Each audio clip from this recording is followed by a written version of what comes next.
Y'all know that kid in school that had the really out-of-the-box talent, like being able to lick their elbow, bend their legs behind their head, or mix their milk in with their mashed potatoes and then drink it without retching their guts out? And how often that skill or whatever it is then becomes a part of their entire identity, their entire personality. But when you grow up with it and you see it a bunch, you're like, yes, Greg, that's the 5th time this week you've bent your ankle backwards. Now, why don't you actually contribute to the slideshow, Greg, because we are going to fail? You know who I'm talking about. The person with that said talent or whatever it was that it became their entire freaking personality. The most commonly known, though unfairly gendered, stereotype is horse girl. You probably knew a horse girl, or you are one. Nothing wrong with that. You may even know their now more socially acceptable, though also unfairly gendered stereotype, Naruto/DBZ/insert anime here boy. But my friends, these are mere ants on the sidewalk of the vast personifying a singular aspect empire. But what happens when it's not just a single person, but an entire city? Spring. Spring is a time for coming out of the hibernation of winter, getting back into the sun, flowers, and a few holidays. April Fool's Day, St. Patrick's Day, I know this is technically right before spring, but work with me, and of course, Easter. However, in my corner of the US, there is one that vastly eclipses all the others. It is not just a holiday that lasts for an entire week.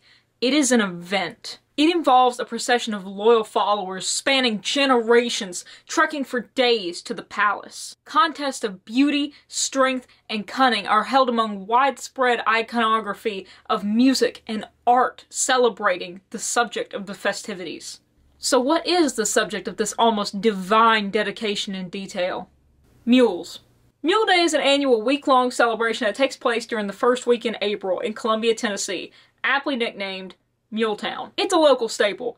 I grew up here, basically born, definitely raised here, and I don't think enough people know about it. To me, it's just normal. But when I mention it to friends that aren't local, or especially friends that aren't Southern, they look at me like I grew 2 heads. I get why. When you describe it and all that goes into it, it kind of feels like a fever dream. This year is the 50th anniversary of the event, and I figured it was finally time to prove that no, I am not making this up, and just to share it with the world. I realized after spending a lot of time away from home and trying to explain this over and over again to people, that I had gotten a lot more perspective from the non-mule outside world. And that's when I suddenly look back like, this is weird, right? I mean, it's a good kind of weird, but it's weird, right? I never thought about it much until recent years because, again, I grew up with it. Plus, I was raised around mules and even lovingly likened to them almost all the time. I was told I was as stubborn and hard-headed as one. But the past few years, the more distance that I got from the event, both literally and otherwise, the more skeptically analytical I became of the whole thing. Importance, comparisons, and all. I mean, do I look anything like that to you? Be very careful how you answer that question. The first question is the question that anyone asks when faced with an event that seemingly escapes any immediate rationale. How did this happen? The year was 1840. A year of amazing feats. Captain Charles Wilkes circumnavigates Antarctica, claiming it for the U.S. on January 19th, 1840. USA! USA! United States of Antarctica. Penny postage was introduced in Britain. June 20th, American inventor Samuel Morse patents his telegraph, which, 4 years later, he would send the very first message, "What God hath wrought." But in 1840, for one little town called Columbia, what God hath wrought was mules. Columbia, self-proclaimed mule capital of the world, begins a gathering called Breeders' Day. It was an event that acted as a meeting for mule breeders. It included a full livestock show and mule market held all in one day, which, by the way, they still hold to this day. It's since changed locations, but that's neither here nor there. It became a staple of the local economy the way many farmers' markets similarly worked back then. Farmers would bring their mules, trade, buy, sell for them, and just generally make connections to other farmers or breeders.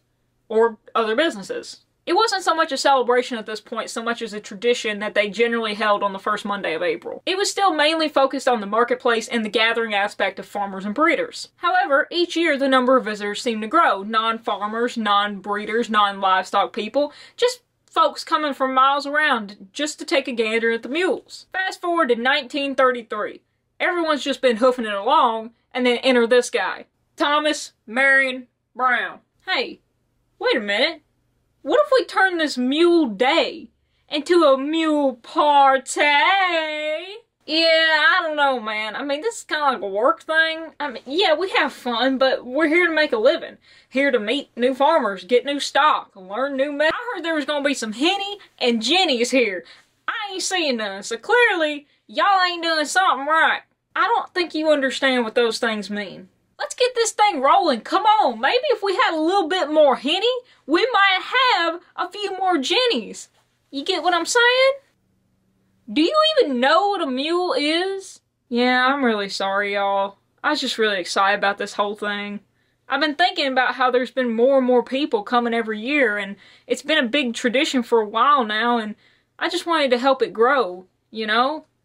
Maybe have a parade, a little celebration with some food and stuff. That's all.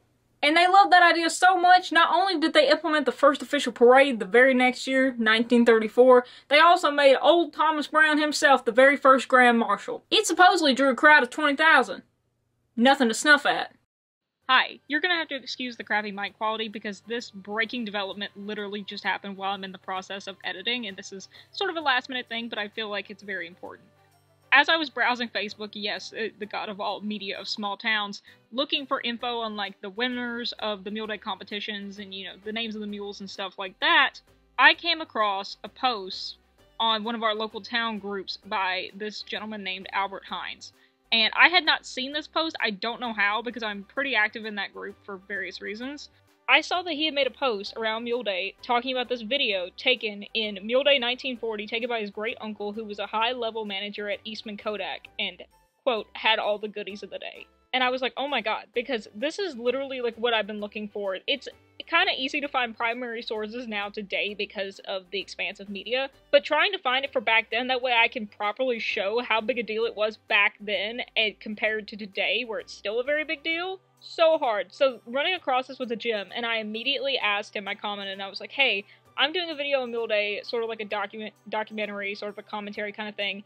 Would you mind if I use it? And of course, I'm like, hey, of course you're going to be credited, but also I understand, like, if you're not okay with me using it, since, you know, it's a home video.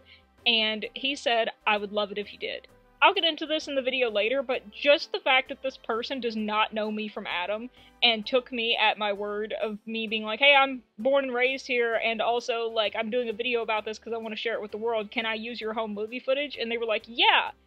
I think that goes to show the value of, like, the community here. The support we give each other. The love, the overwhelming love that I was raised with, and I'm so grateful for. So, Albert, again, thank you, thank you, thank you. I hope I've done you and everyone in this town that has ever helped raise me, has ever helped love me, and support me, and this event, justice.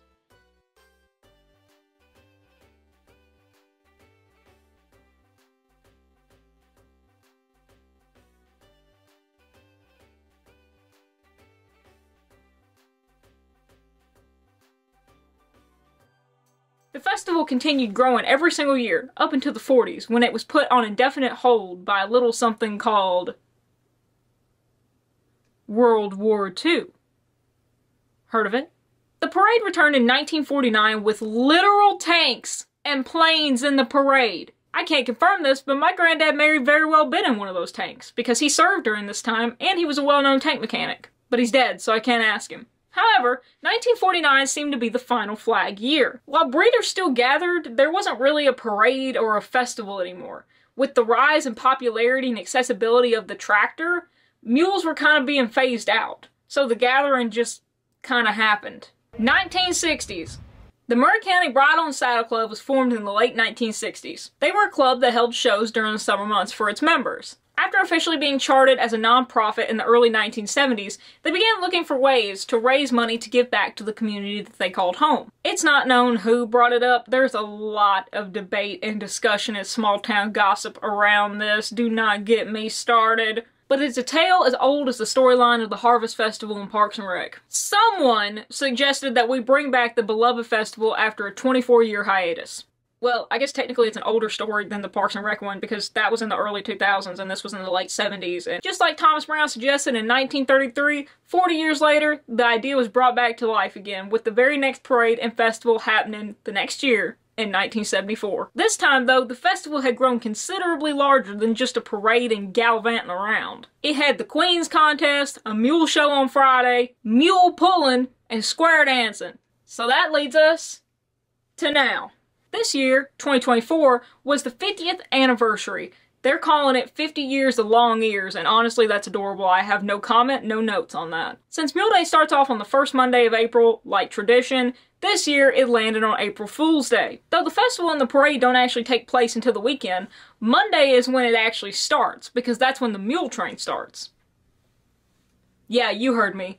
Mule train. The mule train is honestly one of the most beloved and the most annoying things about Mule Day. I say that with the utmost love and respect. It's where people who are riding their wagons, pulled by their mules, make a train, Oregon Trail style, and begin their journey through the back roads of Middle Tennessee until they reach the park on Wednesday. They used to come down my road every year, and it was one of my favorite things as a kid to go outside and watch them clop by, especially because my cousin across the road, who owns mules that I grew up with, would join them and go to the park. But that all ended when my county government decided to close my road after some minor damage and refused to pay $70,000 for an engineer to even come assess what it would take to fix it, even though in that very same meeting they said they had over $1 million in the road budget that they did not know what to do with.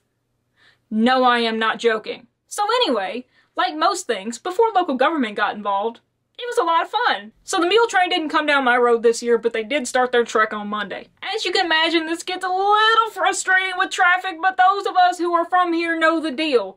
And those of you who are not from here, well, deal. Eventually they arrive at the park on Wednesday where they set up camp, readying for the festivities to open to the public on Thursday. Day 1, Thursday. Honestly, I really wasn't planning on going this day since the main events don't take place until the weekend. I was in town to run some errands anyway, and I figured I'd stop by to get a handle on the layout since I ain't been in years. Plus, it was log pulling day. The biggest thing I was worried about for the upcoming weekend was parking. In my mind, going to any event, I anticipate parking to be a problem. And like anywhere else in the world, there are always terrible drivers. So I figured this would give me a chance to safely, and with minimal anxiety since there would be less people, explore the parking situation and the park in general. It would give me a chance to try and see it with an outsider's eye from the very beginning. What's so special about these dudes that we gotta ken our town after them and spend 7 days out of the freaking year every year devoted to them, and especially to be able to do this without being swept in by the overall excitement of the biased crowd. I got there and I was pleasantly surprised by how many people there actually were and how easy parking was. As usual, I overthought it in my brain and it wasn't that bad. We were parked on the grass outside the park, and by the way, parking was free. Parking was free all weekend, by the way. How many times can I repeat myself in one sentence? This was the only day that I parked at the actual park. For the next 3 days, I actually parked down at the baseball field just a little bit down the road because my car at the time was low to the ground and I didn't want to risk it bottoming out on them rolling Tennessee hills, especially if it happened to rain. Embarrassing. Anyway, I got there early on opening day and decided to do myself a little walking around. Alright y'all, I am here on the very first day. I wasn't really planning on coming the first day, but you know, I figured I'd come figure out the parking situation to see if it's changed at all this year, and also I was already in town to run some errands, so I just figured first day I would give y'all a kind of glance around before it gets really busy on Saturday and just kind of show y'all the layout, and show y'all what's going on, so you can get a feel for it. Because it's pretty massive, so I guarantee you there will still be stuff to see in the following days. But we're just gonna go get a taste. A sampling, if you will, of what's going on. You can probably see there's a ton of people here already, but it's nowhere near as busy as it's gonna be on Saturday, so I sure hope that I don't have to pay in cash, because I don't have cash. I should have thought about that. I don't think things through very well. I'm gonna go this way. The first dilemma I knew I'd be faced with was tickets. This year, tickets came at a cost of $10 a person or $25 for a weekend pass, with discounts for children, etc. As a single person going alone, this was a great deal for me, but I can see how it would honestly start adding up real quick for big families or big groups, even with the discounts. But honestly, what I heard from other people is that those prices honestly aren't that much different from museums and other festivals and stuff like that. And it's an even better deal, especially if you're only coming for the main event on Saturday. I decided to go with the weekend pass just so it would incentivize me to get my money's worth and go to as many events as possible. When you first walked in, you could grab a brochure with a map in it. Or, if you're an idiot like me who likes to live their life on unnecessarily expert difficulty, you ignore it and keep walking. Luckily for me, I live here and I've been to the park before. It's not that huge. I'm pretty familiar with it. It's just been a while. A bunch of tents greeted you on your way in with various businesses. There were a few food stands, and then to the right, the craft fair. Yeah, I'm gonna tell you right now, I'm a sucker for craft fairs. It was a lot of stuff you normally see at craft fairs. Nice jewelry, witty t-shirt designs themed around the festival, and other things like blankets, clothing, knives.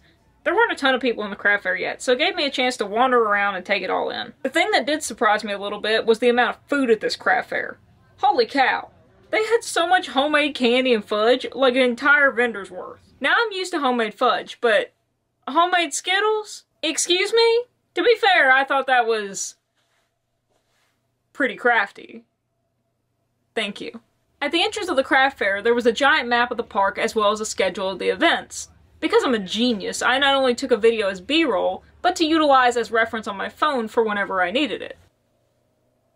I had a little bit of time to kill before the main event I wanted to see that day, so I went up to the stall barn. Now, while a bunch of people park and camp out around the park with their mules and horses, there's an actual place where some of the mules, usually the ones competing, are kept in stalls. Since it was early on the first day, a lot of the stalls were still empty. But I had a great time kind of having the barn to myself and a few others. Again, I've grown up with mules, so I'm no stranger, but I was trying to look through the eyes of an outsider to this event. A brand new newbie. Trying to see what was so grand or special about these dudes. Most seemed to be chilling out, having some pre-event grub, taking power naps, and warming up their vocal cords to welcome the arrival of fellow brethren or their humans.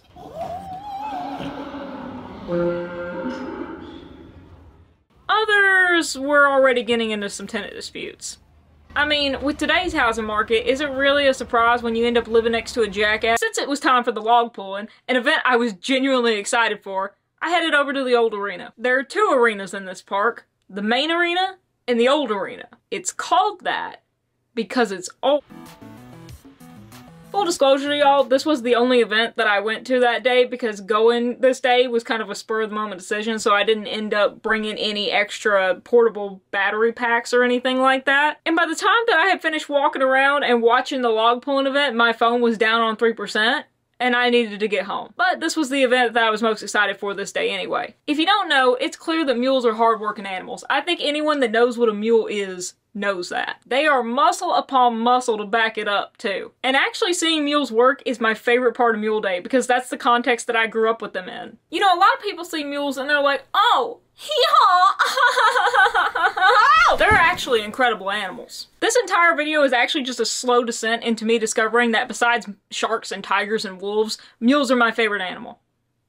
You've been warned. They're intelligent working animals, and they're more than darn good at it. It's a reason they're still in heavy use today for logging, farming, any kind of heavy equipment job that you can imagine. I've seen them work plenty firsthand, but getting them to see them work again in a competition was fun. And it was easy to detach myself because it's been a super long time since I've actually watched a competition like this. The concept is exactly what it sounds like. A team of two mules are hitched together and brought to yonder log by their driver. The driver then has to attach the equipment on the mules, the tree, to the log. Once firmly attached, the driver gives a call out to the mules to pull, and off they do, often as automatically as anything you've ever seen. The log has to be pulled the entire length of the rope to count as a good pull and advance on to the next stage, the next larger size. Note our extremely advanced technology of measuring the distance. Jealous? And if you ain't familiar with what sweet nectar of God Sundrop is,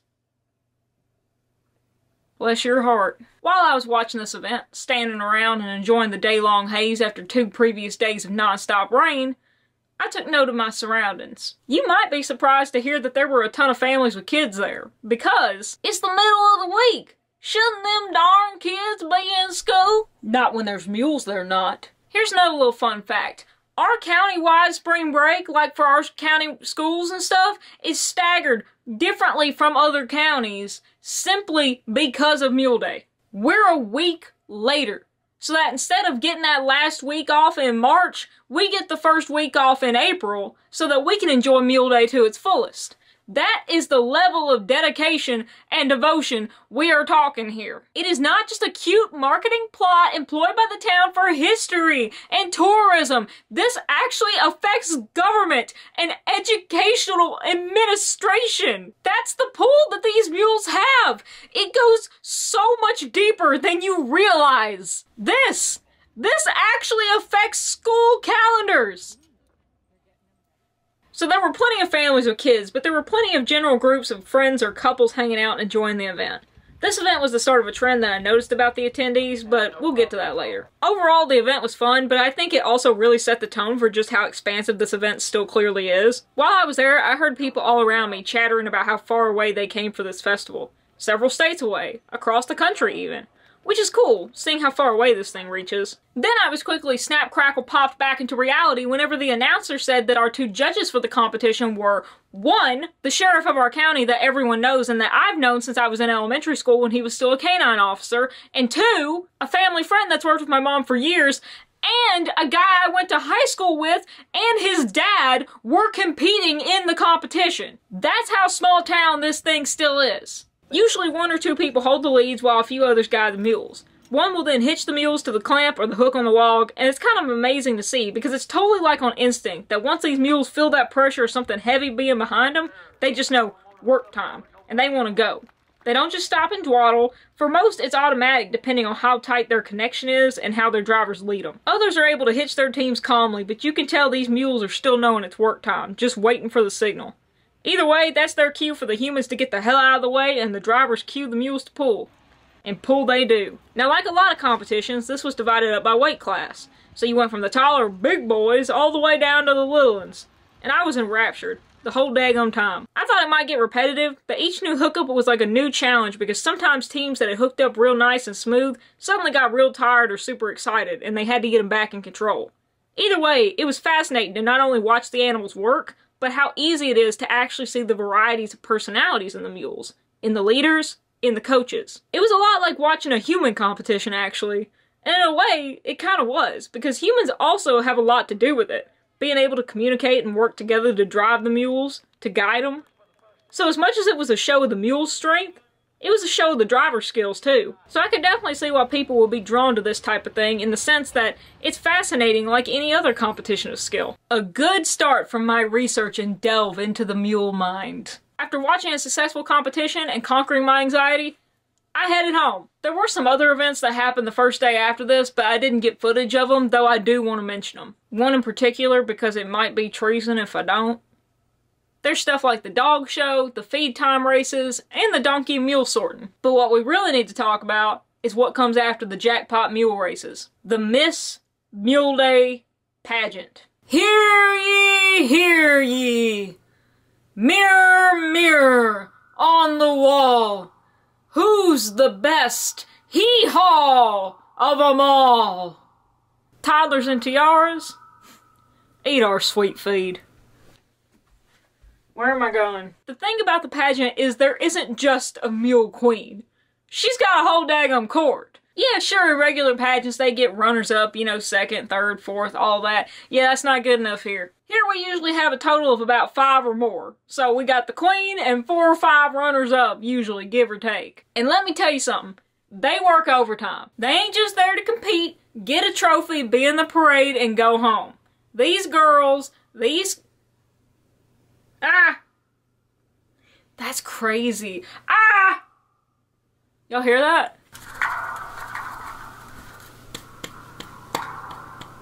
Springs, man. Wild.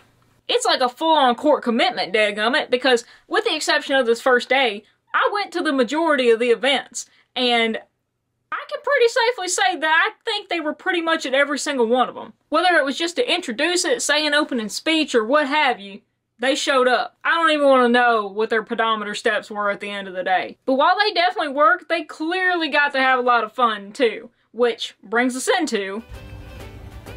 Friday was a colder day, but it wasn't raining. So that's a plus. I was feeling pretty good and motivated to continue my intrigue into the mule mystery. There were only a few events this day. Of course, it's the day before the big day of the main events, so of course the park was starting to fill up with more people overall. Life truly reflected farm, as the stall barn was now pretty full, as well were the camping and parking areas. Once again, I was struck by the dedication that so many people had to this event. Because, I mean, it's a Friday. There were a bunch of people there. Not everyone could possibly just happen to have Friday off. So you know what that means. It means statistically, most likely, a bunch of people took off work for this. Either taking off a full or a half day just for their devotion to this.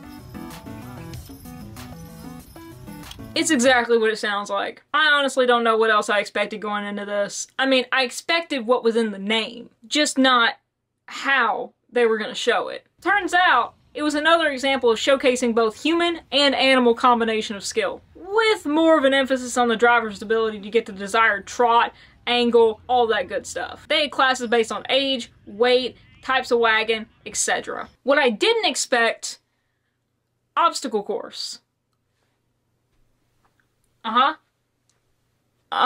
There was a state auctioneers contest happening at the same time as this event. But when I heard that for the skilled driving class that they were going to be starting to set up the obstacle course, I had to say, because what?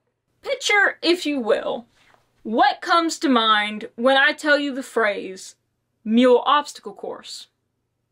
Maybe what you're thinking is an obstacle course made of mules, which, first of all, what's wrong with you? How would that even work? You know what? Don't go into it. I don't even want to know. Secondly, no. Then maybe you start thinking it's one of them horse agility races where they jump the hurdles and such.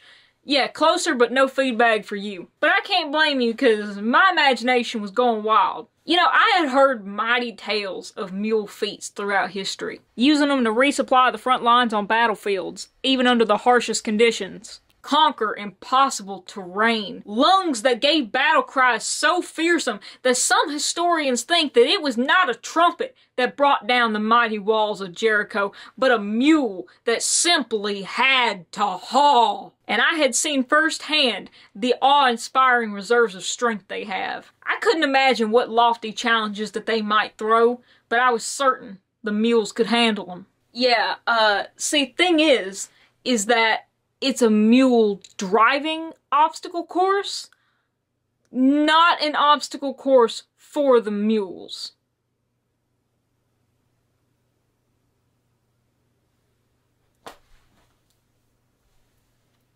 The first thing they had to do was cross this blue board, which was meant to simulate crossing running water. Now, you may think, that's stupid. There's no way that that would trick or phase them. There's no way that that would work on them. Have you ever met an equine? But also, you're right, because each team passed that trial like it was nothing, and I wasn't surprised, of course. A piece of plywood is nothing for the mighty mule. The second test was for the driver to be able to back the mules up so that their wagon was parked perfectly between the two poles without hitting them, simulating having to back into a barn or such. But the third and final gauntlet included more of our famous array of futuristic technology to measure a competitor's failure or success.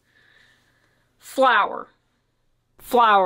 Camping out here or whatever, and you want to see if your wife will make you some homemade biscuits after we get through, you're welcome to come down here and get any of this flour that's left. The judges went out and dumped this ring of flour like they were the Beverly Winchesters warding off the spirits of City Slickers past. What the driver had to do here was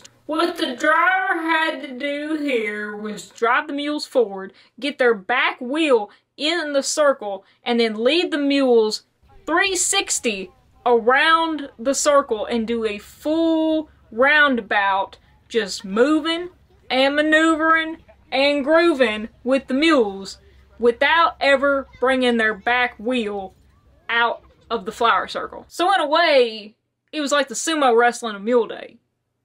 Grand Hoof Auto Edition. You ever put two comparisons together that only halfway work, hoping to make a whole? Only one driver actually made it through the last challenge perfectly flawless, which goes to show how much give and take of coordination there has to be between the mule and human teams. Hours and hours of training and learning and working to be their best. But I do sincerely hope the Murray County Bridle and Style Club will take my constructive criticism and at least consider adding an LED hoop that at least looks aflame in the coming years. After the obstacle round was more of a general mule driving show competition based on the first part, driving in different classes like age, wagon type, and mule size. There were a lot of repeat competitors, but there were also a lot more younger people than I expected participating, which goes to show the power of this event that not only do kids want to come back, because hell, you give a kid fried Snickers and big animals, yeah, they're gonna want to come back. But kids? Teenagers are actually participating in the event? They're learning the skills to carry on these trades and join in the processional march to carry the torch of the legacy of the almighty mule. Perhaps there was more to this event after all, to be able to spread its branches so seamlessly into future generations. Perhaps it wasn't just about the strength of human devotion. Perhaps it was that the mules were far more powerful than I realized. And if so, was this all just according to their plan? They're looked at as work animals used to do the labor that we usually can't do alone. But what if, this whole time, really, we've been goaded under their spell? What if the whole time that we thought we were training them, they were training us? Not just a cycle of dependence. No, that would be too obvious. They're too smart for that. Rather, a cycle of appreciative adoration. A cycle that begins with needing them, and then becoming so endeared to them through their quirky hues, their gentle haws, their long ears, their stubborn, unique personalities. That so along the way, that even when technology replaced the reliance on them, we were hooked. We had more reasons to love than need them, so we found ways to use them, to keep them around. And the more ways we worked with them, the deeper entrenched we became with those memories, and those quirks which became even stronger because it was no longer built on necessity. No, it was built on choice and love. When we began choosing them over needing, what if that's when they knew that from then on, we always would? What is a god if not a being whose worship can neither be explained nor stopped? One who inspires worship merely by their effortless existence, their higher presence always accepted, their power never quite replaced or replicated. And speaking of gods, this was by far the most fun event of the entire thing that I went to. Yeah, the pull-ins were cool and all, but the energy that just surrounded this whole thing was unmatched. I don't know what it is about humans, but you take something that's already so beloved, like a mule, and make it tiny, it makes everyone go hog wild. This event was barrel racing, but for different classes of minis that pulled their rider by a cart. Right from the get-go, the crowd energy just felt different. Maybe because it was closer to Friday afternoon, so people were getting off work and coming in more amazing moods, but I think it had something to do with the tiny creatures that were running as fast as the little legs would carry them around the big barrels. This whole event was just so much fun. I cannot stress to you enough how unstressed or not bored everyone was. It felt like a movie night in the park. That sort of communal reaction atmosphere rather than just watching together. It was obvious why people would be fond of coming out to events at a festival like this when generally they were just a happy time. That much was obvious, and I could totally understand it, inside or outside perspective. Watching those little dudes go was something else, and it looked fun as all get out. I mean, I wanted to try it, you know. Remember these gals? Yeah, now they're here too. Remember how I said they get to have a lot of fun with all the work they get to do? This is one of those times, and one of the only times I have ever been jealous of a pageant winner of any kind. They asked if the Mule Day Court wanted to try getting in one of the carts and going around on the barrels. So many of them said no at first, but there was this one girl that could not jump on that cart fast enough, and honestly, props to her, you go girl. That being said, she was clearly a little bit terrified when she got on, but honestly that just makes me respect her all the more for going ahead and doing it anyway. They talked her through what to do, and she took a go around the track. More of a lap than a barrel round. But it was fun to watch, and it was really sweet how everyone cheered her on nonetheless. The other part of the court joined in on a cart together, which one of them had quite enough after like 10 seconds and said, "I'm out of here." And I don't have footage, but I'm pretty sure another one of them got in the cart and then like absolutely ripped it up on the track. But since I got no video, this could also be a concussive creative memory. Following that brief interlude, the competition came back in full force. If you ever have a chance to go see one of these things, please do. It's such a good time. Like I said, I can see more and more why people were drawn to come to the events themselves every year for the delight of them, even if I didn't understand the larger, overarching love towards the subject. By about this time, it was after 5, so people were finally off work in droves. And instead of going home for a nice supper and sleeping and coming back the next day for the big kahuna of events, they came here instead. Such is the power of the Pull of the Mule Day. The last contest I went to that day was the Gaited Mule contest. If you're familiar with the walking horse competition, which we're pretty good at as a state, not to brag or anything, but we just know how to try some equines, if you get what I mean. It's similar to a walking horse competition, but mules. That's pretty much it, not much else to it. While this contest didn't have as much variety to the eye to offer except for the mules themselves, it made up for itself by letting me witness firsthand one of the most unexplainable scientific phenomenon barely known to mankind. This phenomenon is an event that can only occur under extremely specific conditions that, if met, can range from minor to devastating consequences. 1. A group of people. Some must know each other, while the others must be strangers. They must all be from small towns. 2. They must be in public, in the open air, surrounded by others. 3. They must have a common focus in their sightline, whether watching mules or just the sunset. 4. One of them must start talking. When all of these conditions are met, it creates a vacuum of sorts, no matter where they are, suspended around the group in question, bounding them together in a temporary, spatial, cosmic, Zorb-like continued state of shared communication, otherwise known as Small Town Utterers Gossip Black Hole, or Stugba. What fully happens in a Stugba is still up for study and debate. But research has shown that those who have experienced Stugba and lived to tell the tale show an increase in the neuroreceptors activity of their brain, not unlike a lion stalking its prey. We know from their accounts, from their amazing testimonies, that despite being from different areas of the country, or even different countries entirely, that if the mentioned conditions are met, it's as if they've known each other all their lives, and any gossip shared is able to be not only be understood, but built upon by the others. Some theorists hypothesize that despite mostly being from different areas, all the gossipometers of those present, gossipometers being a portion of the brain that all those who live in small towns develop in their prefrontal cortex, are able to align under these unusual conditions and act as a unifying connector at the most basic and primal communicative areas. Another theory adds that perhaps the reason that one of the conditions that must be met is that some of the group must know each other is because it provides a stronger basis for the alignment of the gossipometers by being able to consistently have several people to add to a similar knowledge bank to always return to. Whereas if everyone was from different areas, or if no one knew each other, they would have no common pole to align them back to like a North Star. It truly is an incredible showcase of science and nature to fathom, but in reality, a Stugba often just makes you want to say shutba.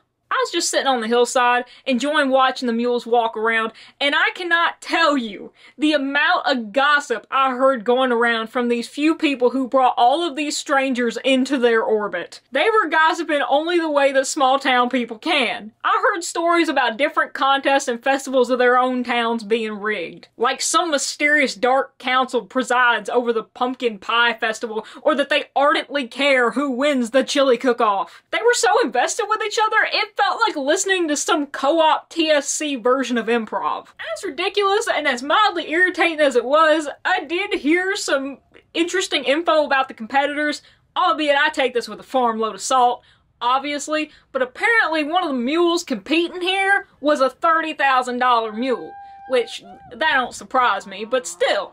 Overall, it didn't take away from my enjoyment of the event, mainly because there was just one mule who was squawking the entire time, and I loved him.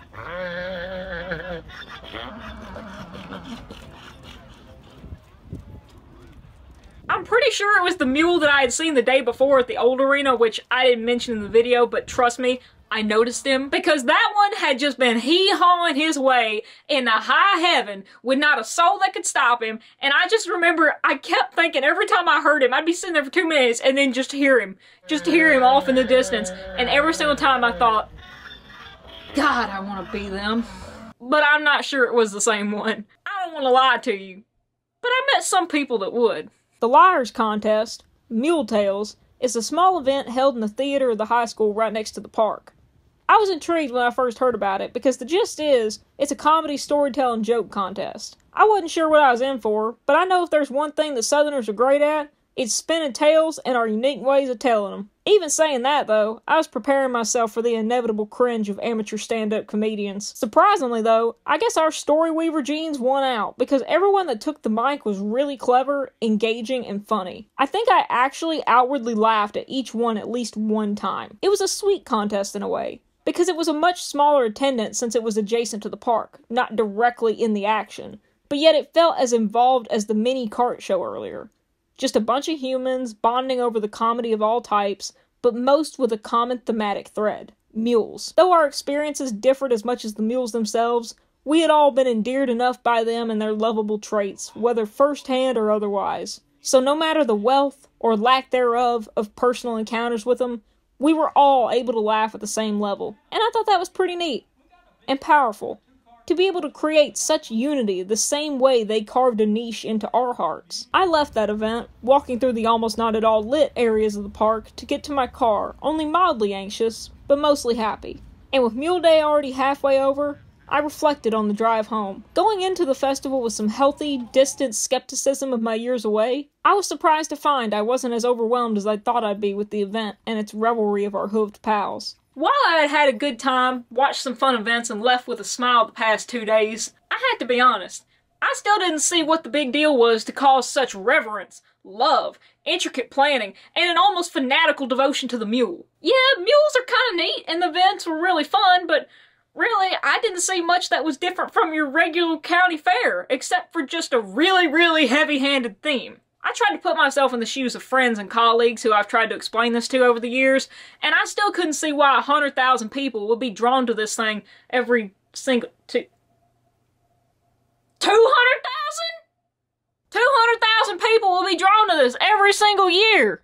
Or why our whole town is themed around it. But I told myself to give it time, because the next day was Saturday. The main day of the whole thing, the Muleselmania. That's a stupid joke. Surely, once I was among the thousands during the event's peak, I would see through their eyes what brings them to not only faithfully return, but what continues to churn out generations of new converts each year, and finally know what makes this thing, and mules, so special. Now's a good time to take a break and tell you about water. Y'all didn't think this thing was sponsored, did you? Water! You should drink some.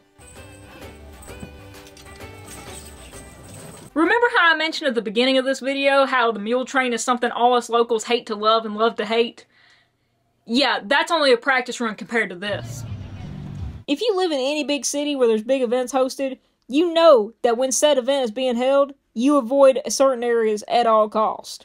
For instance, Nashville. If it's a weekend, or let's be honest, even a weeknight, you avoid Broadway like the plague. You especially check Nissan Stadium's website for their schedule and avoid Korean Vets Boulevard near that little I-24 intersection like an awkward X next to you on a train. There's somewhere like that in every town that has stuff like this. This is ours. As surely as I grew up with the knowledge that cornbread is holy and that Dolly Parton can do no wrong, I grew up knowing that unless you're going to Mule Day on Saturday, you avoid going to town at all costs. Best case scenario, you get all your doings done on Friday, then you hole up on Saturday at home until Sunday like the Nazgul are riding through town. Going to town is a nightmare on this day because it is the biggest and main day of the event when most people flood our little place. But for the sake of all you sickos, I know some of you like watching me suffer, and to try and find out the mystery behind the magic of the mule, I braved the trenches. Oh, that was horrible. My granddad would have climbed out of that tank and been like, "Boy, what are you doing?" He used to call me boy, as a loving endearment, by the way. The first and biggest challenge, the parade. I will say, even though most of us here pretty much know the deal and the parade route by heart, the local government, at least this past year, did a pretty good job of informing the public of which roads are going to be blocked off and at what time. But honestly, most businesses, at least ones that aren't giant mega corporations like, you know, Walmart, close down around the time anyway, even if they're not in the parade route, because they know that's where most people are going to be anyway. Or they're going to be in the parades themselves, or they just want to go watch. I was nervous for this, and I almost didn't go, because I knew that finding a place to watch the parade from, or even just trying to get there, was gonna be awful. I cannot stress to you enough how much people love this thing. They line up for hours, like it's a f***ing Taylor Swift concert. Also, hey, Taylor? Hi. If you ever, I don't know, want to come hang with me at Mule Day, I'm down. Just saying. Just saying. Even if I found a place to park and watch from, I was worried about the traffic that was going to be leaving the parade, because I needed to beat them to the park to find a place to park before the hordes arrived. The parade route is set up so that all participants line up on this particular road. They then go down to the town square, march around, and then head out the other side. I knew someone who owned a house on the road adjacent to the lineup road, so my plan was to park in their driveway and then walk up to the main road, sit and watch the parade. Pros: my car was safely parked and not blocked in.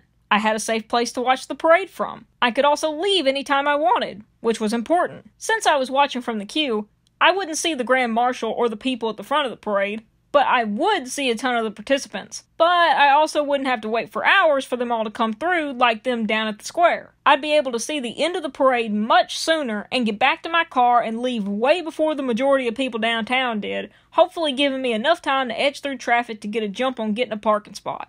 A lot of people would definitely have the same idea. But first, I had to get there. A problem that a lot of tourists and newcomers don't foresee, ironically enough, when they're coming to this event, and one of the reasons that local people hate this thing, is the mules and horses everywhere. Yeah, you expect to see them, but people ride down the already too narrow streets, or try to slip into the parade, or stand on the side and watch. Now, before you go nagging at us like, well, you should expect it. It's your own day. You can't handle it? That's your issue. The mules and horses ain't the problem. It's the people that don't know how to ride them. Good Lord. I'm rat's netting this. It's the people that don't know how to ride them, especially in an urban setting. Especially when they've been day drinking too. The people that have been to the parade before or know what they're doing, we love them. Hugs and kisses all around. And you can tell the ones that know. They ride their horses as far over to the side of the road as they can, as is safe to do so, or they take the sidewalks when they're available. They wave cars around and they ride single file, again, when it's safe to do so. Great, great, great, great, great, great. The problem is, when you get these people that A, don't know how to ride, or possibly worse, B, don't care how they ride, which not only puts themselves, puts their animals, and other people in danger. They ride out in groups in the middle of the road, some of them intoxicated, trotting right out in front of cars and guiding everybody. As you're driving up behind these people, you don't know which type you're gonna get. And obviously these people aren't a majority of the riders around, but they are the most notable and the most dangerous. Add that into the mix with traffic that's already overflowing from the thousands of people flooding into the city at one time. Yeah, not fun. In any other year, I'd usually do hole up at home. For a good reason. But I got brave. And I ventured out. Luckily, I actually didn't run into that many problems. I saw my fair share of the other types of riders. But as expected, most were fine on my end, which was relief. It was probably helped because I was going on the less clogged side roads where the smarter people were going anyway. Even then, they were still clogged. But I made it earlier than expected. As I thought, the streets were filled with people already, and it was really nice seeing the community turnout, even for the tail end of the lineup. There were families, groups of friends, pets all around. Though organization seemed a little bit on the fly by how many people were trying to slip in on their own horses and wagons, I was surprised by how efficiently they made it work so smoothly, at least from what I saw. On each side of the divided highway, they were categorized. Commercial parade participants, businesses and such, were on one side, wagons and personal mules and horses on the other. Staff kept that pretty organized and seemed to communicate with each other well down the line because they were able to let people slip into the parade without a hitch. Unintentional pun. A lot of the commercial floats were really clever and fun. One of my favorites was the float for a local brewing company called Asgard. Of course, they all dressed up like Vikings on a ship. And then there was this really funny dude in an inflatable dinosaur costume that was dancing to music and... oh my god. What is that? I tried to tell you. I tried to warn y'all. You thought I was exaggerating this whole worship-like reverence and devotion thing. Weren't you? Thought it was a joke. A clever bit. Now you see it. The proof. The acts of the faithful. Right before your eyes. Even I thought I was being a little dramatic until that moment. But that's when I knew I was on the right path. I had to get to the bottom of this. What could cause this kind of dedication to aloft such a creature to the heights of the same art that graces the places of the highest power that humans can often fathom? Focus renewed, I set my sights on the participants, trying to see through their eyes. As I did, I saw the fun everyone was having, the ease of the creatures around them, hawing and neighing in their native tongue, as friends and strangers alike around them chatted about upcoming events, floats, and the animals.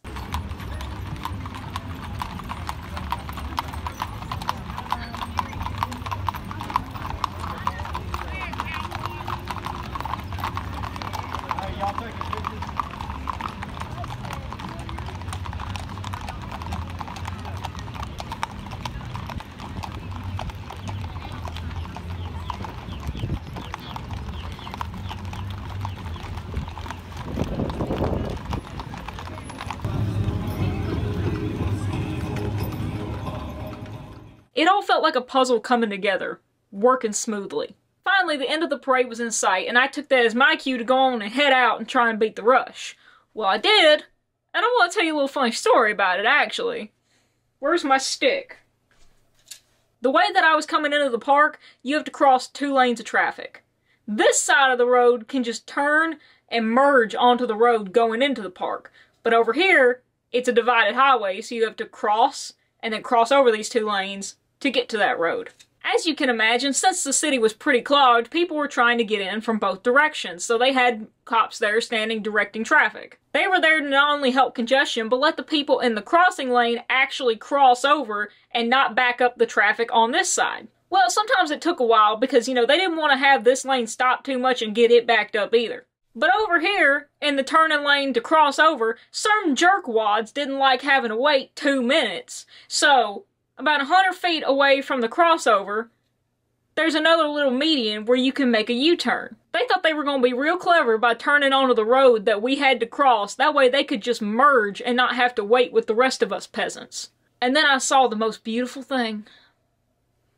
Karma. The first person I saw pull that jerkwad move was a giant white big GMC Yukon. You know, the kind that Karens R Us might drive, or just your entitled run-of-the-mill person too good to wait 2 minutes in traffic. As they were pulling out from the U-turn to come onto this road, I saw the cops who were directing traffic over here see them do it, along with other people who had started following suit. Those cops then stepped out onto the road right before all those jerkwads could merge and turn off, stopped them, and let all of us who had been waiting to cross go ahead and cross. It was a cherry on top of a just dessert sundae. I laughed all the way to the park, which was only about 2 minutes down the road, but still, it was a beautiful thing. I still managed to park at the baseball field and headed into the park flush with the success of surviving the parade and hell-bent on finding out why people were so adamant that mules were heaven sent. The big event that was happening when I arrived at the park was already underway because it started the same time as the parade. Why? I don't know. This event was probably one of the biggest attractions of the Mule Day Festival. The Mule Pull. What's different about this one from the first event? Well, first of all, they ain't pulling logs, they're pulling sleds full of cinder blocks, but the premise is basically the same. Each team has to be able to pull the sled a certain length, and if they're able to, then they advance on to the next round where it gets heavier. I can see, obviously, why this event is so popular. I mean, I was enamored with the log pulling. This event is one I can obviously see why it's so popular. I mean, I was clearly enamored with the log pulling. Y'all didn't think I was gonna love this? This was the big leagues, the best drivers and best teams from all around. It was at events like this, during the whole thing, surrounded by the excitement of the crowd, that I felt like I was the closest to understanding what it was all about, and why it's had such an impact over my town, the people, the years. I can't really explain to you why it was so exciting for me personally, but I think the closest I can describe it is the main reason anyone likes watching any sort of competition. It's the struggle, the anticipation of the outcome, the process. As I mentioned with the log pulling, it all sounds straightforward enough, but there's so much that goes into it that you don't really get until you watch it. And even then, you can't fully grasp it, only appreciate it. The hundreds, possibly thousands of hours that people have put in not only being drivers, but working with and training these animals. that alone is mind-boggling. But to actually sit there, see a sled full of blocks and think, huh, no way, and then they pull it like butter? It's amazing. It puts into perspective just how much these creatures are gifted with simply by their nature, and how we don't give that to them. We just help harness it and corral it. It puts the abilities of nature itself right in front of you where you can't help but marvel at, wow, nature does not need us in the designing scheme. You can find that everywhere out in nature. Anytime you go to an educational wildlife sanctuary. It's the bare presentation of what nature has to offer for itself. And it's really humbling, especially when it's something that humans rely on, or did rely on for a really long time, and there are some that still do, such as mules. Each driver, team, assistant has their own personalities, and it was interesting to watch the different approaches, yet also see them all totally converge on a few key things, like how to stop a runaway team. Yeah, partner gonna be hooked up.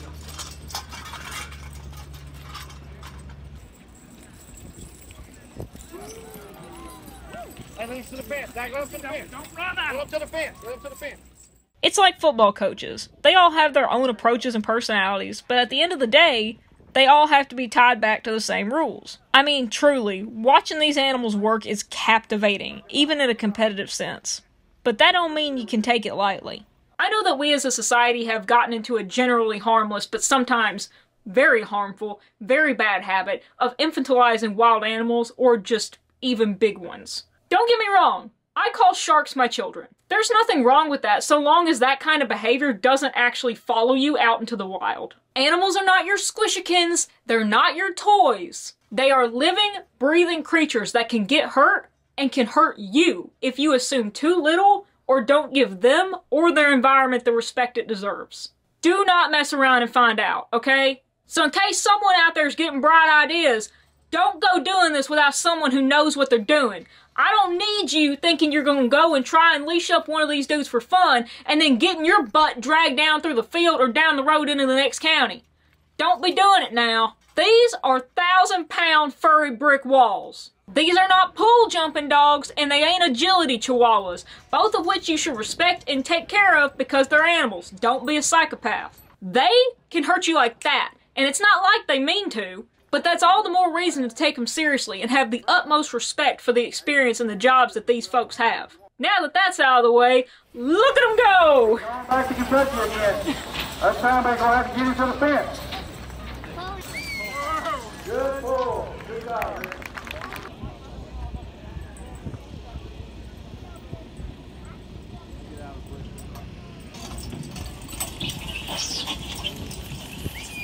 Good job.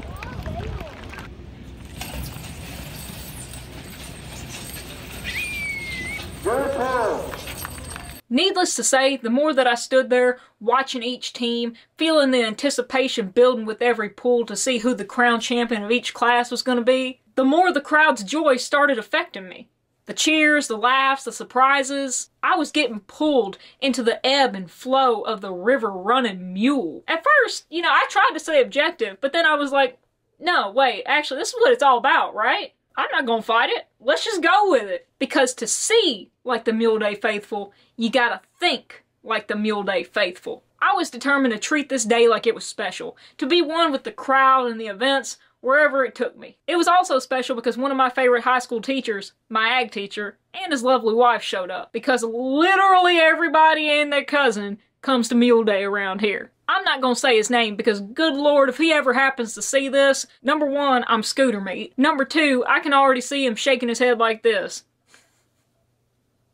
For the sake of the story, we'll call him KC and his lovely wife, Mrs. KC. I was at the mule pool when they showed up, and of course we ended up watching it together and talking about it. Nothing much surprising came up as we watched the classes pool and some champions be crowned. As we talked though, KC did tell me something that surprised me, but in hindsight, probably shouldn't have. There's mule talk. First of all, second of all, that one of the guys in the pool competition, this dude, this guy, he's apparently a big shot on there. He's apparently a mule talk celebrity because he shows what he does for a living with the mules and the horses. I didn't know I was in the presence of greatness like that. The whiplash that I had for about 30 seconds learning so many things and pondering the enormity of the internet down to such niche volumes and the repercussions of them just... I was not expecting that at 1 p.m. on a Saturday. The world is full of mysteries and surprises. After watching the pool for a while, and it was bound to go on a while longer, I followed the ebb and flow over to the artist and vendor space for the first time. The reason I hadn't gone over there before was because I hate being that awkward person at the booth when there's no one else there except the owner. But since Saturday was the big day with like 1 million people, I figured it was pretty safe, and I was planning on scoping out things to buy the next day for gifts, early Christmas presents, stuff like that, and just overall supporting small businesses. There were many of the usual vendors you expect to see at a festival like this, a lot of t-shirts and jewelry, but even in those, there were plenty of unique designs to go around. There were also a ton of vendors based around not just crafts, but trades, which makes sense considering the type of folks that frequent an event like this. Things like leatherworking, carpentry, metalworking, all that. Really fascinating and cool to get to see what people have made with their talents. By the time we got back around, they were still doing the pulling for different classes, so we watched for a while and finally parted ways. Thank you to Mr. and Mrs. Casey letting me tag along with them most of the day like a lost street cat. I love you both. After we parted ways, I went and grabbed myself some grub. A corn dog so comically large that it looks like it could be the subject of too many demonetizable jokes. I stopped by the last part of the Draft Mule show, which, don't get me wrong, I get the love for the minis, but I've always been drawn to the bigger, the better. So draft mules are right up my alley. I sat in awe, watching these much larger versions of already majestic beasts take center stage as they were compared and trotted around. I understood that I was in the presence of some of nature's most interesting hybrids, and creatures overall. Not to mention expansive. What I didn't know was that I was bearing witness to a burgeoning monarchy. We've already learned about the Mule Day Queen and her court, right? Sure, seems like normal, run-of-the-mill standard affair for a small-town festival. And we learn how those peeps actually put in the work by not just making appearances, but also helping with the events. They aren't just some pretty individuals who gaze down upon us from their gilded saddles. No. No, they are actually out there, doing the work, being among the people, leading the way, fighting to make things brighter and better for a future. Oh, have a seat, ladies. The mules can take it from here. That's right, there's a Mule King. As if one royal monarch ain't enough, we gotta have a set. A human and a mule, symbolizing the two parties that can even make this entire thing possible. But it's more than that. It's more than pageantry. It's a message. With the mule being placed at the historically normative ultimate position in the hierarchy as king, it reminds us that no matter how much control or power we think we humans might have, there's always one above us. And we did it! We made the darn ceremony, the mules didn't make us! Like I said, it's like we've been so enraptured by their power, their muleness, that even past needing them, we keep finding ways to aloft them in our conscience, like putting them over us in a freaking fake monarchy. It's like we always knew or believed that it was always meant to be that way. Like that's where they belonged. It's as if the knowledge comes from somewhere higher than us. Higher than this terrestrial plane. Divine right mularchy. All rise for their highness. Your 2024 King Mule is Joe Wiki.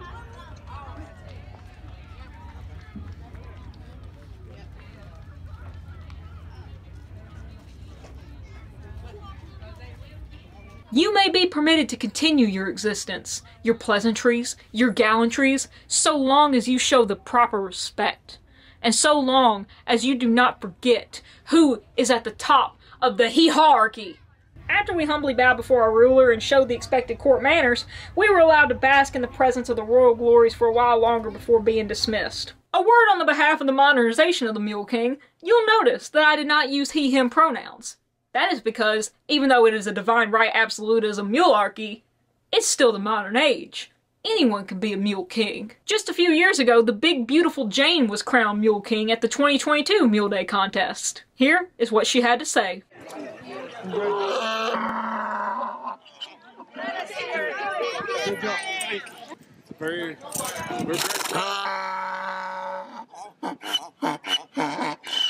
We're really proud to win this class and win the King Mule. She's a 4-year-old mule.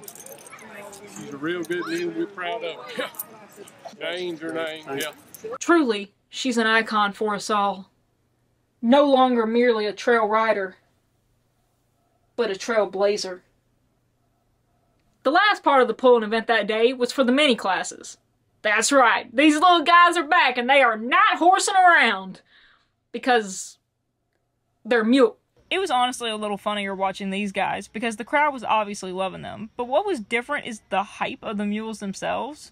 I'm sure it has something to do with just the way that minis are, or possibly other means that I won't expand upon here, or maybe it's just those mules' personalities. But consistently, the M&M teams generally seem more pep in the step than the calm, bigger mules. Maybe it's just the pony syndrome, or the ponies that I've always known have generally been more feistier than horses just as their basic operating mode. They were fascinating to watch nonetheless, especially because it showed that while they might not share the big impression their relatives make, they are also certainly capable of pulling more than their own weight and working just as well. Also, I don't know if I dreamed this or not, and I have no way to confirm it, but I'm almost certain that the smaller classes ended up generally pulling more weight than the larger ones. The main reason I'm almost certain is because I'm pretty sure I mentioned this to KC, and he tried to explain it to me, but I have been flipped upside down in a hayfield since then, so who's to say? I was drawn into the spectacle of competition, the wonder of the creatures before me. When I caught myself glancing around their ranks, I found those little creatures gazing at me already. I was forced to look deep into their eyes, as it felt like they were seeing into my soul, holding me captive, and they would not let me go. The crowd cheered. Competitors triumphed. Blocks piled up. Time was losing all meaning in that arena of dust, dirt, and dander. All I could see was the wonder of nature in front of me, able to display such talent, such skill and beauty. As the sun started to dip, I was disappointed. I had no real idea what time it was, but it didn't matter. It didn't feel like enough. Not enough to truly appreciate the display of power and strength those mules had to offer. It was that feeling that shook me to my senses. What was going on with me? I had gone with the flow too much, and had almost been swept under by the current. Luckily, I was able to pull myself out in time. I had been successful in my covert method blending to see through the eyes of the devoted, but the day was still yet young.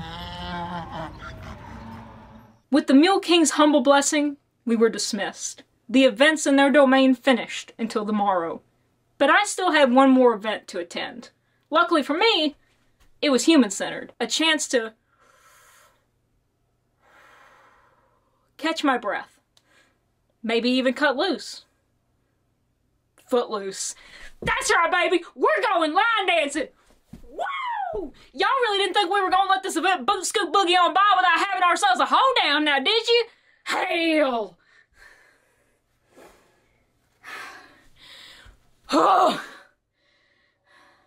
I'm squatting! This event was at the 4-H Center across the road and co-hosted by two groups, the Muletown Stompers and Urban Cowboy Line Dancing. Once again, I cannot urge to you enough how small town this Mule Day thing really is. If the daggum sheriff and the family friend and the people I went to school with ain't enough to convince you, one of the organizers on the Muletown Stompers of this whole thing, I grew up basically bottle-fed with her, went to church with her, all that kind of mess. And the Urban Cowboy Line Dance dudes, I used to run audio for them a few times here and there. I can't escape.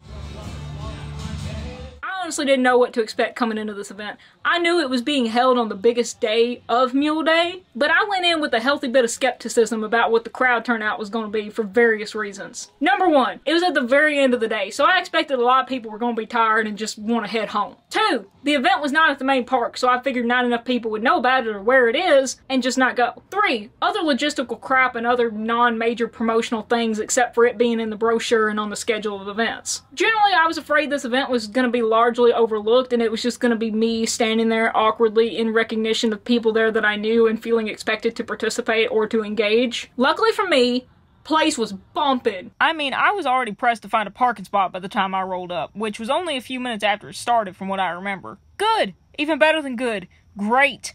I meandered into the event that was already in full western swing. And these weren't just spectators.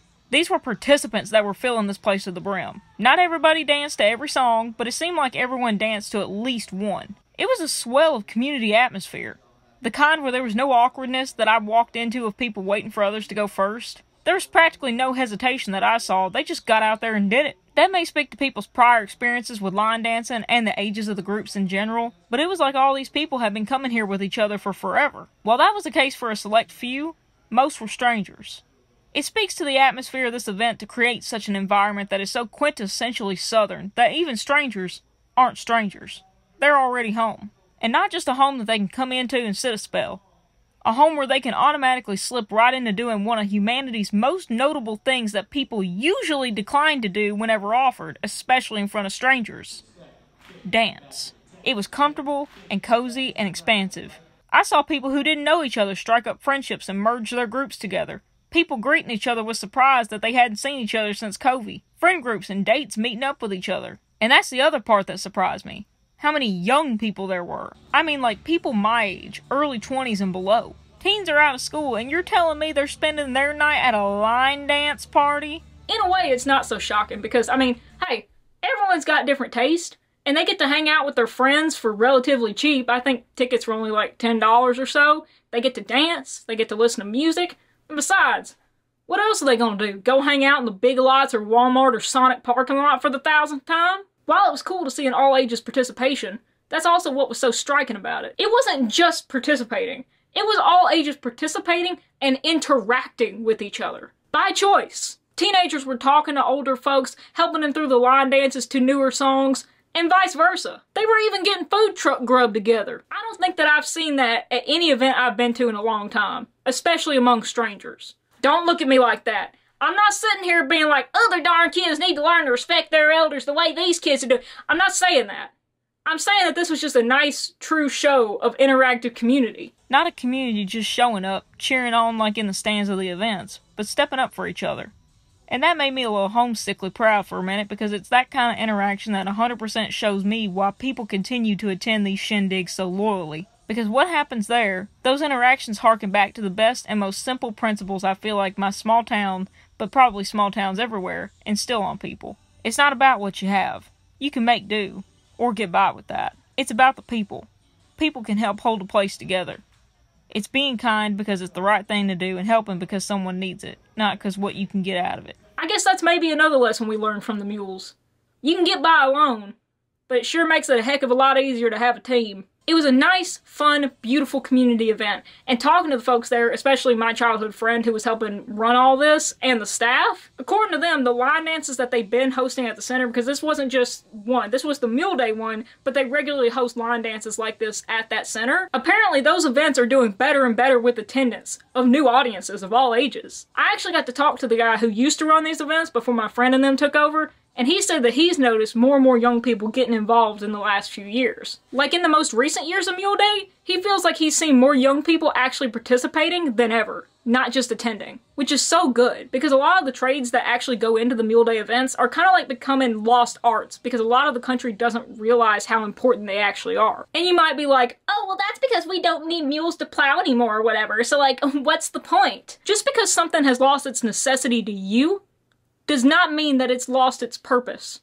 or its merit. It's the same reason you still practice the basics even when you're an expert at whatever. Because everything, the ultimate of whatever we have now, started somewhere on a foundational base. And sometimes we get a little too high up. Because with our newfound knowledge and advancements, there's always a reason to go back. Because we can look with fresh eyes at what we thought we knew. And it might take us higher than we ever expected. Farther than we've ever expected. But back to the line dance event itself. As I walked around, got flashbacks of songs that I ran audio for, and just let myself join in, I realized how easy it was to be drawn in, even as a lone attendee trying to be objective. I was drawn in and felt welcomed. So yes, I can very well see why people were drawn to come back to these year after year, without getting into what I think the digital sphere has to do with it. A culmination of some of the simplest and nicest joys in life. Friends, music, laughter, and an open door. Not to mention the cheese fries were insanely good. The last day was both a sigh of reluctance and relief. It was nice to have the big events out of the way and have the chaos of town return to normal, but I was also sad to see it all end. My routine the past few days had adapted to the festival schedule, my mind a roadmap of businesses, foods, and timetables. It was gonna be weird waking up the next day and not immediately pondering which event I was gonna go to first, or which mule I'd like to go visit at the stalls. Instead, I would go back to my normal life. My normal, much mule-lessoned, hee-hawless, normal life. But I didn't want to waste time pondering on the inevitable future that was going to come to meet me anyway. Instead, I got dressed and readied myself to soak in the dregs of the crowd's excitement from yesterday, still so permeated that it must be caked into the soul. To get ready to see through their eyes, to feel what they felt, and to use that joy, and to try and understand all that I could in this last day, and to truly understand what makes Mule Day so special. For this last day, since it was a Sunday, I started off with a nice pancake breakfast at home, since I could afford to be a little late. Like any festival on the last day, everyone's on the reserves of their energy. Like, they're trying to have fun, but they're also ready to pack up and go home. It's Sunday. It's the last day. They're officially all sold out of 2024 merch, pretty much, except for like calendars and stuff. But I did manage to get a cup, so kind of sad. I wanted a t-shirt, but maybe I'll find one on eBay or something if I have to, which is kind of sad because like I'm from here, but you know, say la vie, I guess. It's a beautiful day though. It's a beautiful day for like the last day. I'm going to the craft vendors now, hoping to get a few Christmas gifts, you know, get some shopping done. It's still pretty busy, like busier than I thought it would be on today, so. The first thing I did was I knew I better go to the craft vendors before they started packing up. Unfortunately, most were already in the process of doing so or already gone, but there were a couple of booths I managed to stop by, including this Leatherworks one where I picked up a couple of things and talked to one of the owners. It's her husband that does the leatherworking, but they've turned it into a small business over the past couple of years. We talked about the feasibility for artists of coming to festivals like this, the pros and cons, and the celebration in general. She was a super kind, nice person, and I've been using the coasters I got ever since, and I can honestly say they've held up super well. So if you're interested in looking at their stuff, I have the name of their business down in the description below. Here's your small reminder to please go support your local artisans and small businesses. Thank you. I then stopped by the Mini Mania show since it was in the nearer old arena, which, oh look, it's these little guys again, with an obstacle course this time. That's fun. The Ride Mule show was going on as well, so I figured I'd wander over, see what's going on, get a taste of what's happening, and then maybe ping pong back and forth between the two. Yeah, that didn't happen. I'm glad I stopped by the Mini Mania show when I could, because I did not go back. I was captivated. Like the Mini Mania show, it wasn't just a show. It was a competition. At first, I thought it was just going to be various levels of barrel racing, and it was, just not in the way that I thought that it was. While there was some in the traditional sense, come to find out there were all sorts of challenges. They just all happened to involve barrels and racing. But it's that age-old thing where it's like, a square is always a rectangle, but a rectangle is not always a square kind of crap. Hi, I tried Googling what literary device this is actually called, but that ended up leading me into WordLogic Reddit forums, and I really don't want to go into the rabbit hole of Georgetown language class flashbacks that ended up throwing in my face.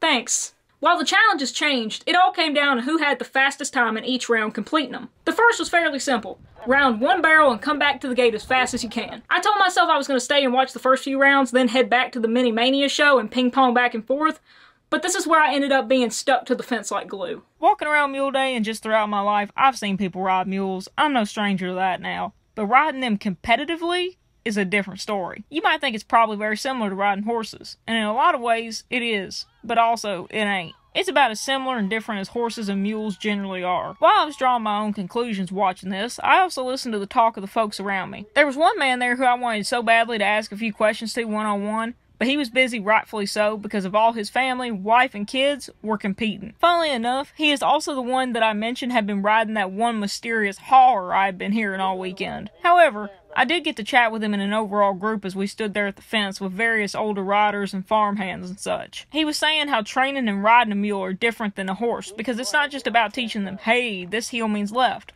or whoa means stop. With a mule, they're intelligent. You have to make them think it's all their idea. Whatever you're gonna do. And it truly hit me that mules really are just like men. It's so human of them. You know, the tale as old as time. Our confidence, our hubris, our follies. How we try and fail, yet try again. It felt good to know that even these creatures alofted here like the ultimate beings were so much like us. But why did this reverence still seem to hold them up like they were higher than us in some respect? Is it because of the view that animals, by virtue, are less tainted than humans? No, it felt deeper than that. I believe part of why they're so captivating, so revered, not just here in this town, but overall, is something that I've actually known all along. Yes, mules may be infuriatingly stubborn, but to be that headstrong requires strength in the face of all else. And not only that, they got the strength to get the job done too. Or at least darn well try.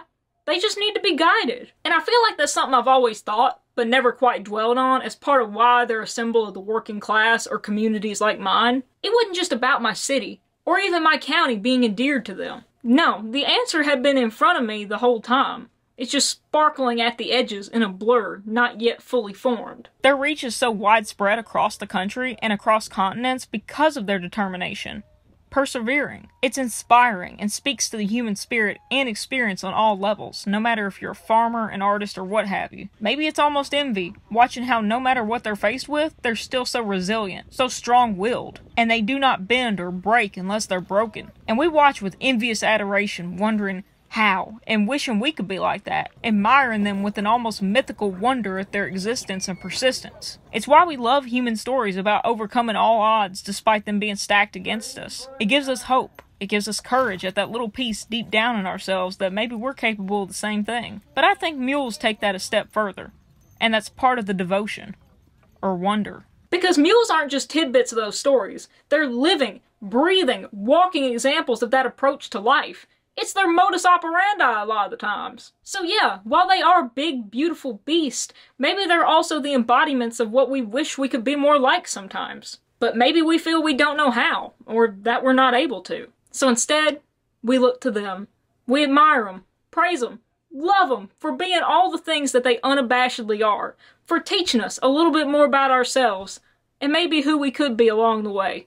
So I watch, captivated and entertained in equal measure as people race their mules around the ring in figure eights, tossing a potato in a barrel or ripping out the right page of a magazine. I chatted with folks around me about the various personalities of the mules in the competition or their riders' histories. I stayed through pretty much the entire thing, only starting to wander away when I figured it was time to start heading home before the traffic of everyone else got pretty bad. I drove home, happy, fulfilled, inspired, and yet introspective. I had known in advance that at the least I was going to have an interesting and nostalgic time, but I didn't expect how much fun or how much I was going to learn along the way. So what did I learn? First off, I want to clear the air.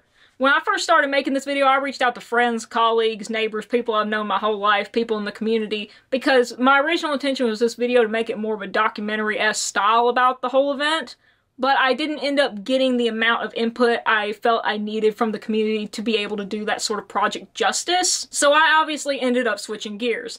That being said, I still hope that I managed to do it justice. To the people that I did end up talking to about their experience and memories and thoughts, thank you, I promise you, they played such a big part in this video, even more so in this next part. But if you have any Mule Day experiences and memories, and you want to talk about them in the comments below, please do. I would love to read them. I still might make a documentary-esque style video about Mule Day in the future, and who knows?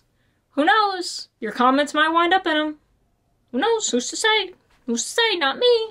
Actually, it is me. And I say maybe. I want to go over some of the more logistic parts and pieces that I kind of glossed over earlier and then talk about Mule Day in a broader scope. Overall, I thought the structure of Mule Day was pretty well done, the timings between events, and the layout of the park especially. This is harkening back to the first day that I really went to get my bearings more than anything. Even though I didn't stay all day, I didn't need to. I got the gist. Because my phone was dying, when I started heading back to my car after the log pool, I did want to pass right by where the artist vendors were going to be who I wanted to check out on Saturday and Sunday. The area where the sort of artist alley of Mule Day is. It's combined with the kids area and the main stage they had for live entertainment. It may sound kind of crowded, but it was actually the most open area of the park. It's kind of ingenious because it basically sits a hop and a jump away from both arenas where a majority of the events were. So it was all really intuitive and feasible.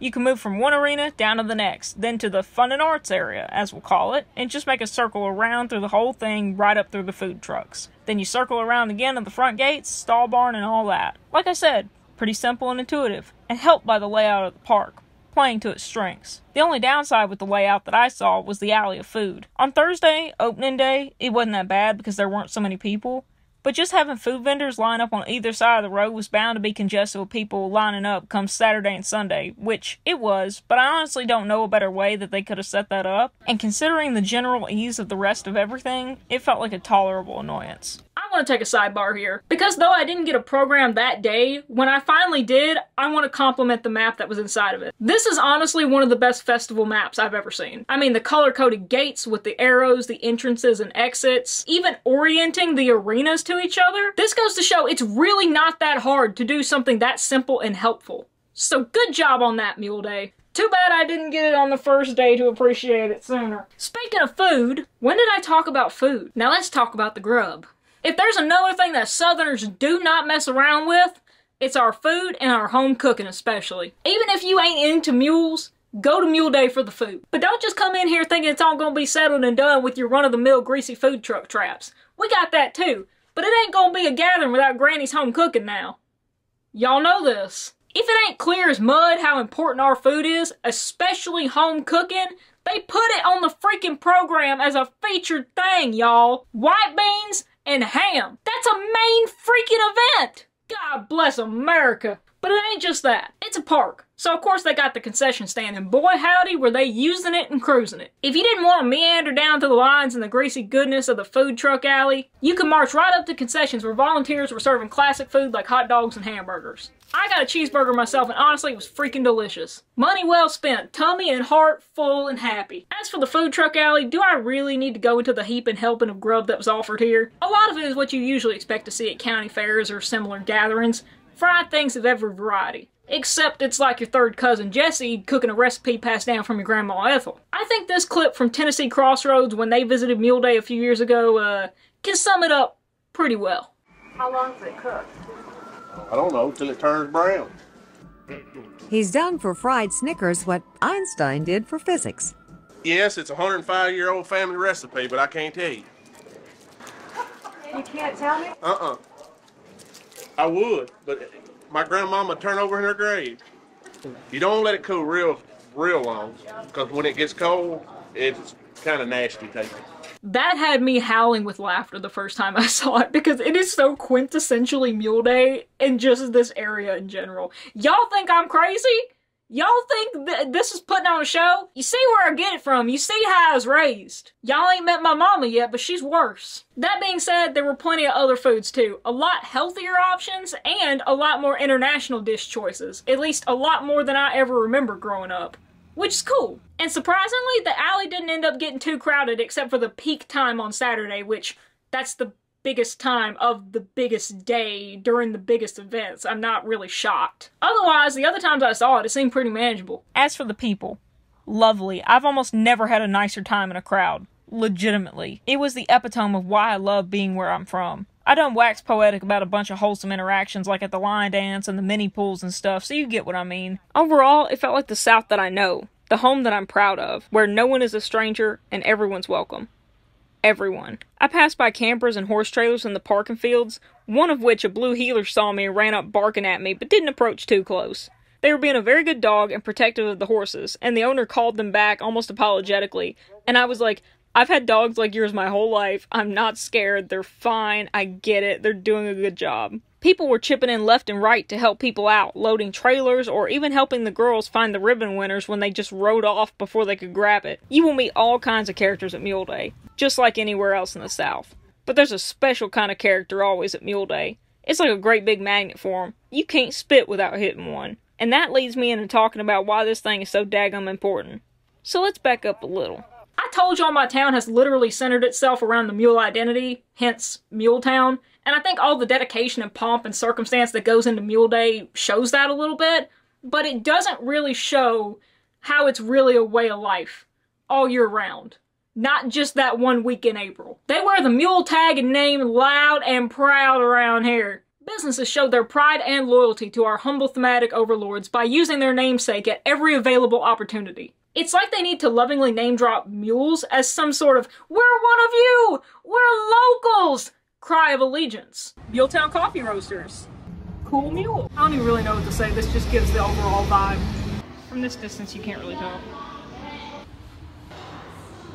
The Mule House. Muletown Lumberyard.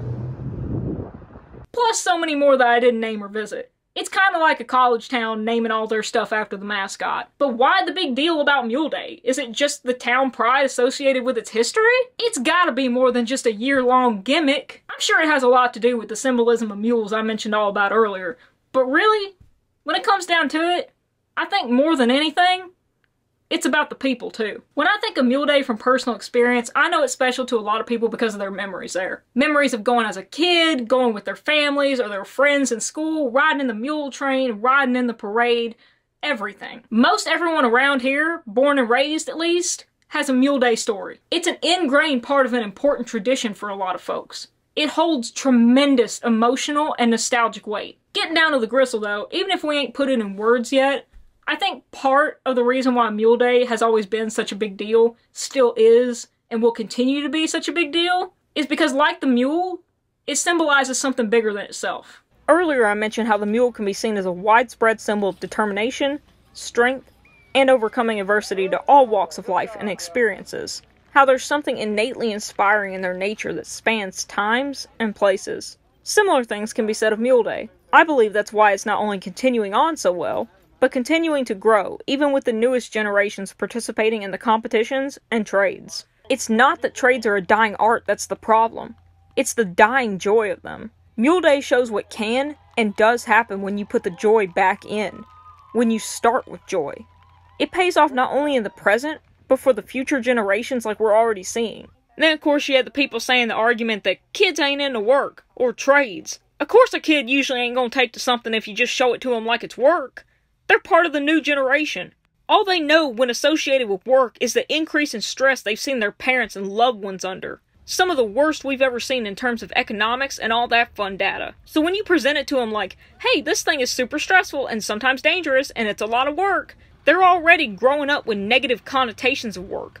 Of course they don't want to be doing more than they need to because they know when they get older, their backs are going to be darn near broken by it anyway. But if you do it the Mule Day way, if you show them the fun side, and there's a fun side just about in every trade, like, hey, look at that thing's big ears, ain't it great? He makes funny noises. That's where it all starts. You gotta start with joy. Show the imagination, the creativity, the possibilities it can provide. Work will come along the way, but it's the joy that will keep them grounded and inspired to muscle through that work. If anything, it'll be an even better motive for them to learn and do the work so they can get to the result of joy themselves. That being said, equally another reason I think Mule Day is such a strong tradition is, ironically, because of also how serious it takes itself without being preachy. Yes, there's a lot of joy and fun, but at its heart and soul, like a mule, it's about the work. Many people are there because they enjoy working with mules, either casually as pets or for actual labor. It's through watching those people work with mules that they get to pass on by way of joy and community how much skill and detail goes into this trade. Like I mentioned with the mule pulling earlier, it may look simple, but anyone watching for more than 5 minutes quickly realizes it is not, just by watching. They may not know the details of how or why, but the simplicity is no longer cut and dry. It is a lot more than meets the eye, but they make it look easy. And they're all mostly humble, so they won't tell you anything besides that it's just what they do. But who they are and what they do is so gosh darn special. And that goes for the event at large, like I was saying. Why I think it's still so potent and important. Because it resonates to a larger sphere than what it is on the surface. I think part of the draw is also the captivation that comes with something of a past era. It's not quite nostalgia, bordering more on an appreciation, but also a sort of envious curiosity, being fascinated by it in a way that may intrigue them in their imaginations to try it, but never actually commit. And that's fine. Even having curiosity about these things, these trades and skills that are no longer as widespread, is a way to keep them alive. And part of the way that we present them at Mule Day, both as work and as something that brings joy, is our way of showcasing other values that we often tag on to that kind of appreciation, but are more learned intrinsically by our environment and our raising than spoken outright. Like, we might not live the same way our ancestors did, or work the same way they did, at least not all of us, but it's valuable to know the importance of that way of living, the skills it provided, and the work that went into it. Or how overall, people don't, or can't see the little details and things anymore. Or they choose not to, and they don't know what they're missing out on. But we do. We do live a little slower here, because taking our time don't always mean leisure.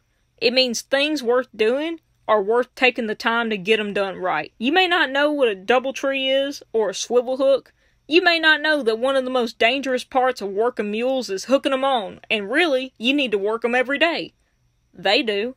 You'll probably never need to know that there's such a thing as an off mule and a lead mule, or that mules can learn to favor one side or the other. So why would you care to pay attention to any of that or look past the surface?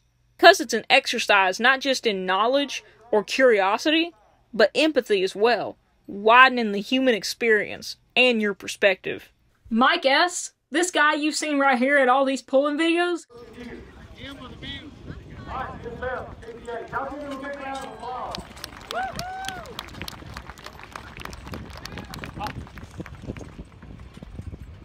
and he ain't the only one. It's knowing that what they had to teach you ain't all about mules. Though I'm sure they could talk your ears off about them. It's about life and perspective and lessons learned along the way. It's just that the mules and their experience of them help shape the perspective of how they learn those things. Yet a lot of these older folk who have so much to teach, no matter the skill, are falling by the wayside because people might be thinking that it's about the skill itself, which it ain't. So we're losing generations of stories about triumph over adversity, ingenuity, and dreams. It's like don't judge a book by its cover, but it's more like don't dismiss what might be in a gift just because you don't like the wrapping paper. To put it simpler, it's looking at these people with vast wealths of knowledge and experience that you probably don't or probably will never have, and not saying, oh, well, that's interesting, but what use is it? Instead, it's saying, that's interesting. What can they teach me? It's a willingness to grow, to change, and learn. And I think that's a big key of this whole shindig being as successful as it is. Because people are curious to learn and grow. People want to, even if it's just being curious to see how tall a mule really is in real life. It's being able to do that in a community of people who at the base level value that same thing. No matter who they are, where they come from, where they've been, or where they're going. This mixes together along with the other things I've mentioned during my time throughout the celebration. Like the mules themselves being inspiration, the power of personal connection, community members supporting one another, and ultimately, the power of approaching everything with joy. When it comes to Mule Day, here's why it's so dang special and resonates so much in a nutshell. Whereas the pulling competition had the people bringing out the best of the mule's ability, the drivers contest brought out the best in the drivers. But to me, the celebration is so sacred because it isn't just about the mules or the people. It's about what we bring out in each other. Overall, it was nice getting back in touch with my roots, even if a team had to rip the tree right out of the ground for me to see them. I learned a lot. Not just about the event and its impact that hadn't been as clear to me as a child, things like the historical and present importance of it to my community, but also why these big guys are so darn special. But the mules themselves taught me the most. Hard-headedness can be a positive trait. Sometimes you just need to yell to the high heavens, just 'cause. And that's alright. But it's important to be just as good a listener. Big ears help, because you can learn a lot. And just because you're stubborn, don't mean you can't work in a team. And when I'm compared to one now, I'll feel proud to be considered one among their many, mighty, squalling ranks. So, if you're ever in Tennessee around the first week of April, don't be a fool. Come on down to Muletown to see what it's all about. You're always welcome. Love and peace. Do you think I forgot? I could never forget. If you ain't heard it from anyone else today, I love you. Love and peace. Bye!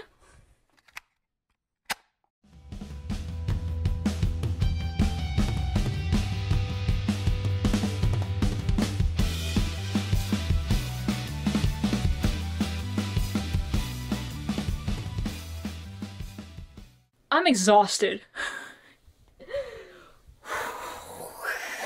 Limbo! My back just cracked 4 times doing that. I don't think that's normal.